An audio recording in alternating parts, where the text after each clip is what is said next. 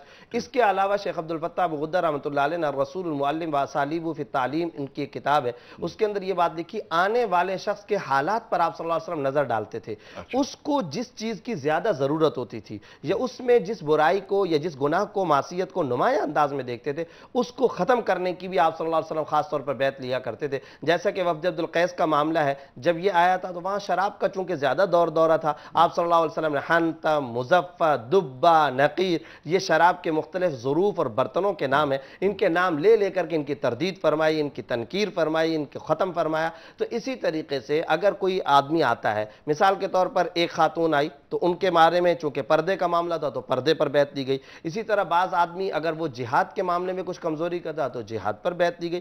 تو یہ مختلف معاملات اور امور پر آپ صلی اللہ علیہ وسلم نے بیعت لی ہے۔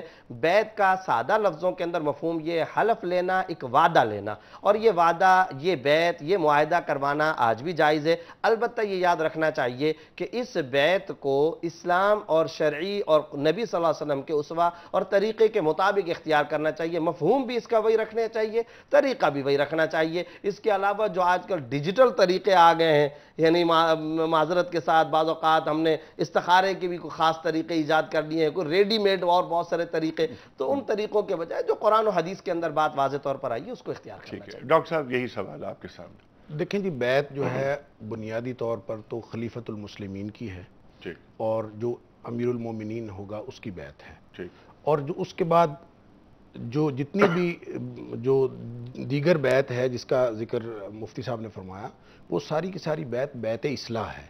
اسی لیے بیعت اصلاح جو ہے وہ مختلف حالات و ظروف کے مطابق اس کے الفاظ بھی مختلف رہے ہیں اور بیعت کی نوعیت بھی مختلف رہی ہے۔ اسی بیعت اصلاح کی وجہ سے اگرچہ وہ اگر موجود نہ ہوتی تو آج کسی بھی صورت طرح کی جو بیعت ہے وہ امام المسلمین کے علاوہ یا امیر المومنین کے علاوہ وہ جائز ہی قرار نہ پاتی۔ اس کی وجہ سے جائز ہے، لیکن وہ اصلاح کی نیت سے ہونی چاہیے اور اس کا طریقہ کار نبی کریم صلی اللہ علیہ وسلم کے بتائے ہوئے طریقے کے مطابق ہونا چاہیے، اور اصلاح کی نیت سے کسی بھی شخص کی ہاتھ پر بیعت کی جا سکتی ہے تاکہ نبی پاک صلی اللہ علیہ وسلم کی اطاعت کو یقینی بنایا جا سکے۔ بالکل ٹھیک ہے۔ یہ شیخ الاسلام کے تعلق سے ایک سوال آیا تھا۔ دیکھیے، شیخ الاسلام کے حوالے سے ایک تو اس کی وہ خاص طور پر تعریف ہے جو علمی انداز کے اندر تدریب الراوی کے اندر یا ابن صلاح وغیرہ نے یا حافظ ابن حجر رحمۃ اللہ علیہ نے فتح الباری وغیرہ کے اندر لکھی ہے، تو وہ شاید اگر ہم کریں گے تو بہت سارے عوام الناس کو سمجھ میں بھی نہیں آئے گی۔ خلاصہ اس کا یہ ہے کہ ایک علمی مقام ہوتا ہے، اس علمی مقام پر کوئی انسان جب فائز ہو جاتا ہے تو اس کو دیگر عہد کے علماء کی طرف سے شیخ الاسلام کا لقب دیا جاتا ہے۔ یہ علماء کی جانب علماء کی جانب سے اس کو دیا جاتا ہے، اور یہ اپنے عہد کے جو ممتاز اور اکابر علماء ہوتے ہیں وہ یہ کام کرتے ہیں۔ اور اسلام کی تاریخ کے اندر بہت سارے ایسے حضرات گزرے ہیں، جیسا کہ علامہ ابن تیمیہ رحمۃ اللہ علیہ کو شیخ الاسلام کہا گیا ہے، شاہ ولی اللہ رحمۃ اللہ علیہ کو شیخ الاسلام کہا گیا، اور بہت سارے علماء کرام اس طرح سے گزرے ہیں۔ تو اس لیے ان کو شیخ الاسلام کہنا، جو وقت کے ممتاز اہل بصیرت علماء کرام نے جن کے بارے میں کہا، بالکل ٹھیک ہے، کہا جا سکتا ہے۔ آج کے دور کے اندر فلاں کا کہنا یا فلاں کا نہ کہنا، اس سلسلے میں یہ سمجھتا ہوں کہ اپنے لیے بھی عاجزی اور تواضع کا رویہ اختیار کرنا چاہیے، اور کہیں ایسا نہ ہو کہ عوام الناس، ہمارے ہاں ایک انیق سا مشکل یہ بھی تو ہو گئی ہے نا، 2-4 درجے پڑھا ہوا مفکر اسلام سے تو کم پہ راضی نہیں ہوتا، مبلغ اسلام، داعی دین، اور خدا جانے مفکر اسلام اور شیخ الاسلام، غزالی دوراں، جی ہاں، اور پتہ نہیں کیا کیا۔ اب یہ ایک بات یاد رکھیے، یہاں میں ایک بات اور بھی کہنا چاہتا ہوں، صحابہ کرام کے ہاں ایسا کوئی تکلف نہیں تھا۔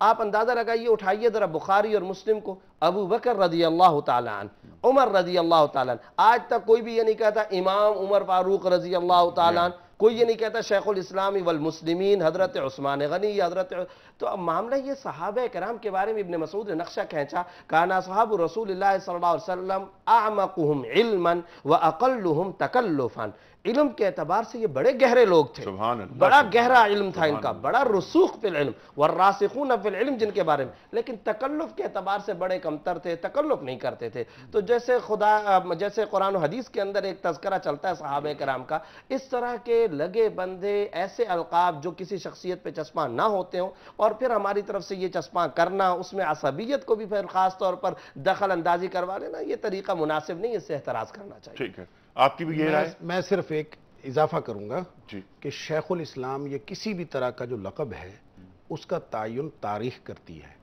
اور بعد کے لوگ یہ لقب دیتے ہیں، اور ہمارے ہاں جتنی بھی تاریخ کے اندر شیوخ ہیں، حتیٰ کہ حضرت عمر فاروق رضی اللہ تعالیٰ عنہ، حضرت ابوبکر صدیق رضی اللہ تعالیٰ عنہ کے دور کو شیخین کا دور کہا گیا، اسی طرح شیخین فی الفقہ ہیں، شیخین فی التاریخ ہیں، اور جتنے بھی لوگ ہیں ان کا تاریخ نے تعین کیا ہے، نہ یہ کہ وہ انہوں نے خود سے اپنے نام کے ساتھ کوئی ایسا لگا کے تاریخ کو بتایا ہو کہ میں یہ بن گیا ہوں۔ ٹھیک ہے ڈاکٹر صاحب، آپ کا بہت شکریہ۔ مفتی صاحب بڑا ممنون۔ خواتین و حضرات، پروگرام کا وقت یہاں ختم ہو رہا ہے۔ جو سوالات رہ گئے ہیں ہم دونوں مہمانوں کے ساتھ افطار ٹرانسمیشن میں رکھیں گے۔ شام تک کے لیے انیق احمد کو اجازت، خدا حافظ۔